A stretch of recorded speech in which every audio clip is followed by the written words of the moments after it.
श्री रामनगर नाम के गांव में मीना अपने पति विकास और बेटा मनीष के साथ रहती थी।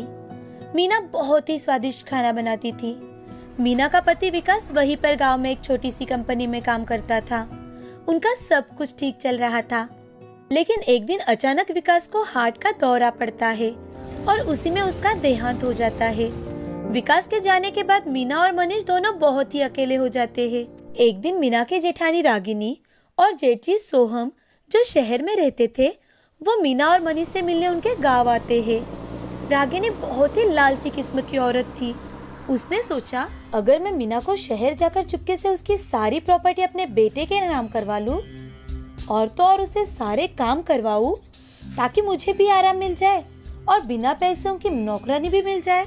जैसे ही रागिनी घर में आती है, उन्हें देख मीना जोर जोर से रोने लगती है। तो रागिनी मन ही मन, मुझे तो अभी इससे प्यार से ही बात करनी होगी ताकि ये हमारी बातों पर विश्वास करे और हमारे साथ आने के लिए तैयार हो जाए। प्यार से रागिनी मीना से, रो मत मीना, जो होना था वो तो हो गया। अब रोती रहोगी तो मनीष का ध्यान कौन रखेगा? तुम्हें ही तो सब कुछ संभालना है। धीरज से काम करो। दीदी, कभी नहीं सोचा था कि इस तरह से ये चले जाएंगे। अब मनीष और मैं कैसे जीऊं? हमारा तो कोई पैसे कमाने का जरिया भी नहीं है और आप तो जानती हो मैं अनाथ थी, लेकिन फिर भी विकास ने मुझसे शादी की थी। अब मैं क्या करूं दीदी? तुम रो मत मीना, हम जरूर कोई ना कोई रास्ता ढूंढ ही लेंगे और जब तक रास्ता नहीं मिलता तब तक हम दोनों हैं ना। हम कोई पराये तो नहीं। हाँ दीदी, आप ही का तो सहारा है। हमें कुछ भी समझ में नहीं आ रहा कि हम क्या करें। रागिनी और सोहम कुछ दिन मीना और मनीष के साथ ही रहते हैं। रागिनी और मनीष का उन्हें बड़ा सहारा मिला। अब जाने से पहले सोहम, अरे भाभी जी, आप मनीष को अपने साथ लेकर हमारे साथ क्यों नहीं चलती? और आप तो जानती है शहर में स्कूल भी अच्छे होते हैं, मनीष की आगे की पढ़ाई भी वहाँ अच्छी हो जाएगी। सोहम की बात मानकर मनीष और मीना शहर जाने के लिए निकल पड़ते हैं। वहाँ जाने के बाद रागिनी उसके बेटे सुभाष से, सुभाष बेटा, ये तुम्हारा चचेरा भाई मनीष है जो आज के बाद तुम्हारे साथ तुम्हारे कमरे में ही रहेगा। सुभाष बहुत ही स्वार्थी, घमंडी और गुस्से वाला लड़का था जिसे मनीष अपने साथ रहे ये बात बिल्कुल भी पसंद नहीं थी। तो वो अपनी माँ से, अरे माँ, आपको तो पता है ना, मुझे मेरा कमरा शेयर करना बिल्कुल अच्छा नहीं लगता।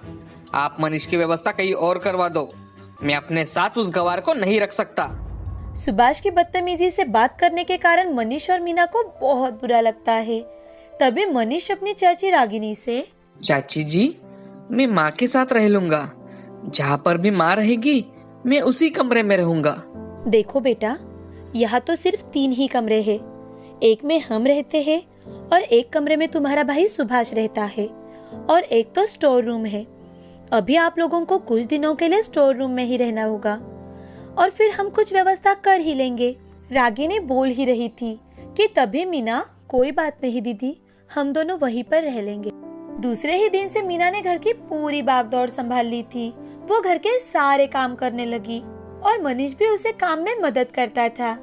यही कुछ 2-3 महीने बीत जाने के बाद भी मनीष का कॉलेज में एडमिशन नहीं करवाया गया। तो एक दिन मनीष अपने चाचा जी से, चाचा जी, हमें यहाँ आकर 3 महीने बीत चुके हैं, लेकिन मेरा एडमिशन अभी तक नहीं हुआ। वो कब तक हो जाएगा चाचा जी? अरे तुम चिंता क्यों करते हो? थोड़ा रुको, यहाँ पर एक बहुत ही अच्छा कॉलेज है जहाँ मेरी जान पहचान है। मैं तुम्हारा वहीं पर एडमिशन करवा दूंगा। अब मनीष के चाचा जी मनीष को कुछ काम से बाहर गांव भेजते हैं और मीना से मनीष के कॉलेज में एडमिशन करवाना है ये कहकर उसकी सारी प्रॉपर्टी पर साइन ले लेते हैं।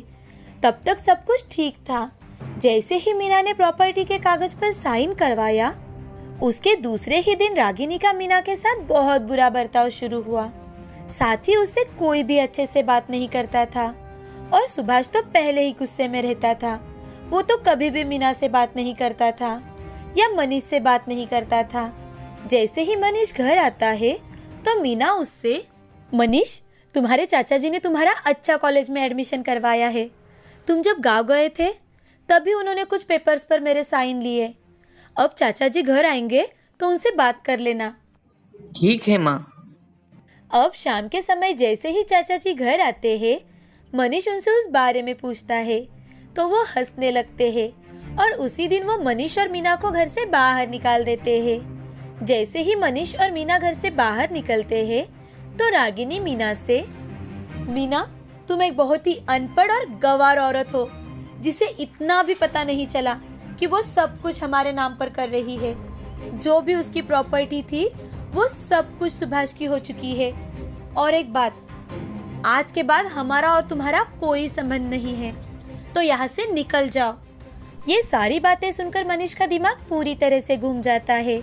मनीष और मीना को कुछ भी समझ में नहीं आ रहा था कि आखिर रागिनी क्या बात कर रही है, कि तभी मीना को ध्यान में आ जाता है कि उसने जिस पेपर पर साइन किए थे वो कोई और नहीं बल्कि वो प्रॉपर्टी के पेपर ही थे। ये सुनते ही मनीष दौड़कर अपनी चाची की ओर जाने लगता है, तो मीना उसे रोक लेती है और वो रोते हुए वहाँ से चले जाते हैं। मनीष अपनी माँ से, अरे माँ, अब हम क्या करेंगे? अब तो हमारे पास इतने पैसे भी नहीं बचे कि हम अपने गांव वापस जा पाए, और तो और वहाँ जाने के बाद अब हमारे पास रहने के लिए घर भी नहीं है माँ। कोई बात नहीं मनीष, अब हम यही रहेंगे और रागिनी को सबक सिखाएंगे। तुम्हारे पिताजी हमेशा कहते थे, हमारे पास पैसा हो या ना हो, लेकिन हम मेहनत करें तो हर रास्ता खुल जाता है। अब हम भी ऐसे ही करेंगे, हम मेहनत करेंगे और तुम्हारी चाची रागिनी को सबक सिखाएंगे। लेकिन माँ, हम रहेंगे कहाँ, क्या करेंगे? क्या तुम्हें याद है मनीष, जब हम यहाँ पहुँचे थे तो रेलवे स्टेशन पर बहुत सारे लोग थे जिनके भी घर नहीं थे। तो कुछ दिन हम भी वहीं पर रह लेंगे, लेकिन हम कभी हार नहीं मानेंगे। हम भिखारी नहीं हैं, समझे? दोनों वहीं पर रहकर काम ढूंढना शुरू करते हैं। दिन भर यहाँ वहाँ ढूंढते हैं, लेकिन उन्हें कहीं पर भी काम नहीं मिलता। 2-4 दिन उन्हें भूखे पेट ही रहना पड़ता है। अब बहुत ढूंढने के बाद मनीष को एक चाय के ठेले पर काम मिल जाता है। दूसरी ओर मीना को भी वहीं पर पास में एक औरत के घर में बर्तन मांजने का काम मिल जाता है। जो औरत कम पैसों में काम वाली ढूंढ रही थी, क्योंकि वो भी एक जरूरतमंद ही थी। इसी कारण मीना को भी वहाँ पर काम मिल जाता है। वो कई सारी कठिनाइयों का सामना करते हैं। 2 महीने बीत जाने के बाद मनीष अपनी माँ से, माँ, अब हम दोनों को भी छोटा सा काम मिल चुका है। कम से कम आज से हम भूखे तो नहीं रहेंगे। माँ, हमें हमारे रहने की कुछ व्यवस्था करनी पड़ेगी। मनीष झोपड़पट्टी में अपने लिए एक खोली भाड़े पर लेता है। कुछ दिन ऐसे ही बीत जाते हैं। अब गर्मी का मौसम आता है। मीना सभी लोगों से बड़े अच्छे से और प्यार से बातें करती थी। वो झोपड़पट्टी में रहती थी, लेकिन फिर भी उसने अपने आसपास के लोगों को बहुत सुधार दिया था और लोग भी उसकी बातें मानने लगे थे। साथ ही साथ मीना का काम देख मीना को 5 और घर में काम मिल चुका था। एक दिन मनीष घर आते वक्त कच्चे आम लेकर आता है और अपनी माँ से, माँ, आज बाजार में कच्चे आम मिले तो लेकर आया हूँ। कब से अचार ही नहीं खाया, तो आज अचार ही बनाना। मैं रोटी के साथ आज अचार ही खाऊंगा। अब मीना अपने बेटे मनीष के लिए अचार बनाती है और पास में ही उसकी दोस्त सुमन रहती थी, जिसे वो थोड़ा सा अचार खाने के लिए देती है। सुमन होलसेल में हल्दी पाउडर, मिर्च पाउडर ये सब खरीद कर बेचा करती थी। जैसे ही सुमन ने वो अचार खाया तो सुमन मीना से, दीदी आपने क्या अचार बनाया है, दिल खुश हो गया। क्या आप और बना सकती है? मैं इसे भी अपने बाकी के प्रोडक्ट के साथ बेचा करूंगी। क्या सच में सुमन, तुम मेरे अचार को बेचोगी? हाँ दीदी। अब मीना कुछ अचार बनाना शुरू करती है और सुमन कुछ कमीशन लेकर उसे बेचने लगी। मीना कुछ अचार वो जहाँ पर काम करती थी वहाँ पर भी लेकर गई और अपनी मालकिन से, मैडम मैंने ये अचार बेचने के लिए बनाया है, अगर आप इसे चख कर देखें तो। हाँ हाँ जरूर मीना, क्यों नहीं, लेकिन तुम तो जानती हो कि मैं नहीं खा सकती, लेकिन बच्चे जरूर चख कर देखेंगे। दूसरे और एक घर में जाकर मीना अचार दिखाती है तो उसे बिल्कुल इनकार कर दिया जाता है। अब मीना अपने काम खत्म होने के बाद धीरे धीरे लोगों के घर जाकर सुमन के साथ अचार बेचने लगी। साथ ही मनीष भी चाय के ठेले पर अपने मालिक से पूछकर मीना का बनाया हुआ अचार बेचने लगा। अब धीरे धीरे कर मीना का बनाया अचार बढ़िया से बढ़िया बेचा जाने लगा। अब वो एक दिन मनीष से, मनीष बेटा अब तुम अपनी आगे की पढ़ाई शुरू कर दो ताकि तुम्हें कोई मेरी तरह अनपढ़ ना कहे। मनीष अपनी पढ़ाई शुरू कर देता है और धीरे धीरे मीना कच्चे आम के साथ साथ नींबू, हल्दी, लहसुन ऐसे अलग अलग अचार बनाना शुरू कर देती है। उसका अब खुद का एक ब्रांड बन चुका था और अब बड़े बड़े मॉल्स में भी मीना का अचार इस नाम से अचार बेचा जाने लगा। उसने कई सारी औरतों को काम पर रख लिया था। मीना ने 6-7 साल में ही उसका खुद का एक घर भी खरीद लिया था और मनीष भी नौकरी ना कर अपनी माँ का ही बिजनेस बढ़ाने लगा। यहाँ दूसरी ओर रागिनी का बेटा सुभाष, जो कि गुस्से वाला और स्वार्थ बुद्धि का इंसान था, जिसे कॉलेज से रस्टिकेट किया गया था, उसने अपने माँ पिताजी को घर से बाहर निकाल दिया। ऊपर से सोहम की कंपनी को भी सिल लग चुका था। सुभाष कई सारी बुरी आदतों में पड़ चुका था। उसने अपनी सारी प्रॉपर्टी बेच दी थी। रागिनी और सोहम का घमंड पूरी तरह से चूर चूर हो चुका था। वो पूरी तरह से कंगाल हो चुके थे। एक दिन नौकरी ढूंढते ढूंढते सोहम मीना की कंपनी में आता है। उसे देख मनीष अपने एक वर्कर से, अरे सुनो, वो इंसान यहाँ पर क्यों आया है? सर, हमारे यहाँ मैनेजर की एक पोस्ट खाली है, शायद उसी के लिए इंटरव्यू देने आए हैं। तुम एक काम करो, उसे पूरा दिन वही बिठाओ और सर मीटिंग में है यही बताओ। अब सोहम पूरा दिन बेचैनी से यहाँ वहाँ घूम रहा था कि तभी मीना देखरेख करने के लिए कंपनी में आने के लिए गाड़ी से नीचे उतरती है। उसे गाड़ी से उतरता देख सोहम मन ही मन, अरे ये तो मीना है, और इतनी बड़ी गाड़ी में यहाँ क्या कर रही है? मीना चली आ रही थी। आसपास के लोग उसे प्रणाम कर रहे थे तो उसकी नजर सोहम पर जाती है और उसे देख मीना, आप यहाँ पर क्या कर रहे हैं? सोहम को अपने किए पर बहुत शर्मिंदगी हो रही थी। इतना ही नहीं, उसे पछतावा भी हो रहा था। और तो और मीना को बड़ी गाड़ी से उतरते देख शौक में भी था। अब उसे समझ में आ चुका था कि मीना का अचार किसी और का नहीं बल्कि मीना का ही था। मीना, मुझे माफ कर दीजिए, मैंने तुम्हारे साथ बहुत बुरा किया है। नहीं नहीं जेठ जी, आपने तो मुझे घर से निकाला और एक अच्छा सबक दिया और इसी कारण आज मैं यहाँ तक पहुँच पाई। मैं तो आपका थैंक्स करना चाहती थी। मैं आपके घर भी आई थी, लेकिन वहाँ पर पता चला कि आपने वो घर किसी और को बेच दिया है। थैंक्स जेठ जी। सोहम जोर जोर से रोने लगता है और हाथ जोड़कर मीना के पैर पकड़कर माफी मांगने लगता है। तो मनीष वहाँ आकर, अरे ये क्या तमाशा चल रहा है इधर? कौन है ये आदमी? इसे तुरंत बाहर निकालो। मनीष बोल ही रहा था कि तभी मीना उसे रोक लेती है और सोहम रोते रोते अपनी सारी बीती बातें बताता है और उन दोनों से फिर से माफी मांगने लगता है। अब सोहम और रागिनी दोनों मिलकर मीना की कंपनी में मजदूर बनकर काम करने लगे। इस कहानी से हमें यह सीख मिलती है कि हमें जो चीज चाहिए वो सिर्फ और सिर्फ मेहनत करने से ही मिलती है। जोर जबरदस्ती कर प्राप्त की हुई प्रॉपर्टी हमें कभी काम नहीं आती। और एक पढ़ा लिखा इंसान ही एक बड़ा व्यापारी नहीं बन सकता। एक अनपढ़ इंसान भी मन में ठान ले तो मीना की तरह छोटी छोटी चीजें करते करते आसमान को छू लेता है। मुंबई शहर में दिनेश नाम का एक आदमी अपनी पत्नी लता और बेटी उमा के साथ रहता था। दिनेश रिक्शा चलाने का काम करता था। वो बहुत ही ईमानदार और मेहनती इंसान था।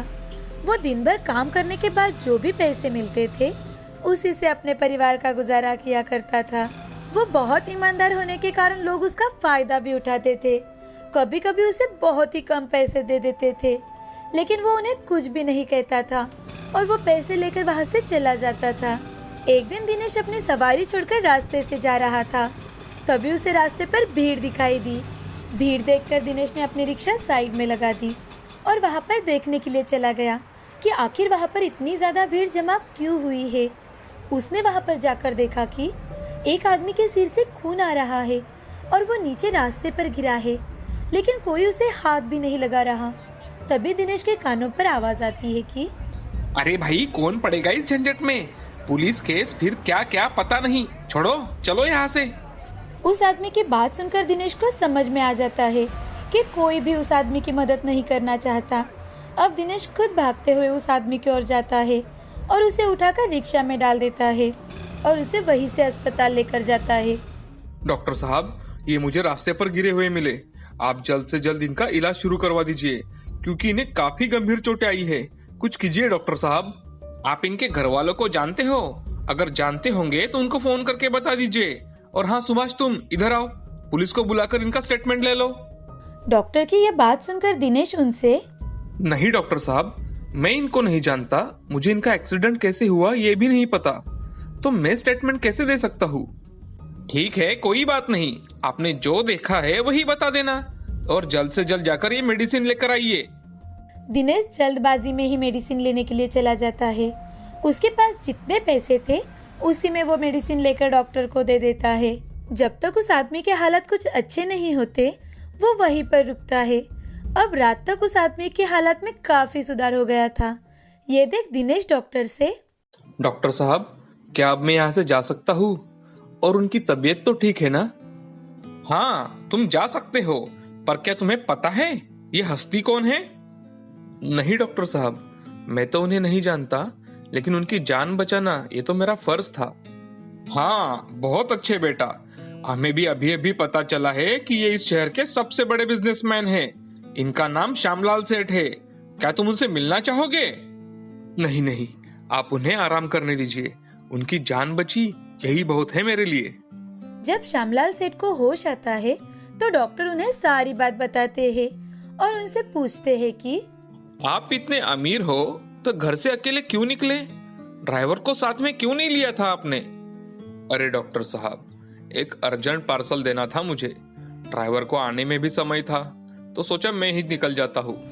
दूसरी ओर दिनेश अस्पताल से घर जाकर दिन भर की सारी हकीकत अपनी पत्नी को बताता है। ओह, तो इसीलिए आपको इतनी देर हुई? ठीक है, कोई बात नहीं, अभी आप हाथ मुंह धो लीजिए, तब तक मैं आपके लिए खाना परोसती हूँ। ये कहकर लता वहाँ से किचन में चली जाती है और उमा भी खेलने के लिए रिक्शा में बैठ जाती है। तभी उमा को सीट के ऊपर एक लाल कलर का बटवा गिरा हुआ दिखाई देता है। वो उसे उठाकर अपने पापा को दिखाती है और उनसे, पापा, ये देखो मुझे ऑटो में क्या मिला है, आप ये मेरे लिए लाए हो? उमा की आवाज सुनकर लता भी वहां आ जाती है। तभी दिनेश वो बटवा खोलकर देखता है। बटवा खोलते ही दोनों चौंक जाते हैं क्योंकि उसमें कीमती हीरे दिखाई देते हैं। ये देख लता, ये तो बहुत ही महंगे हीरे दिखाई देते हैं। उमा, मुझे लगता है ये उसी आदमी का बटवा है, मैं कल उन्हें जाकर ये लौटा दूंगा। ठीक है, कल सुबह जाकर आप उन्हें लौटा दीजिएगा। दूसरे ही दिन सुबह दिनेश हीरों का भरा बटवा लेकर अस्पताल में जाता है और श्यामलाल सेठ के पास जाकर उनसे, जी नमस्ते, अब आपकी तबीयत कैसी है?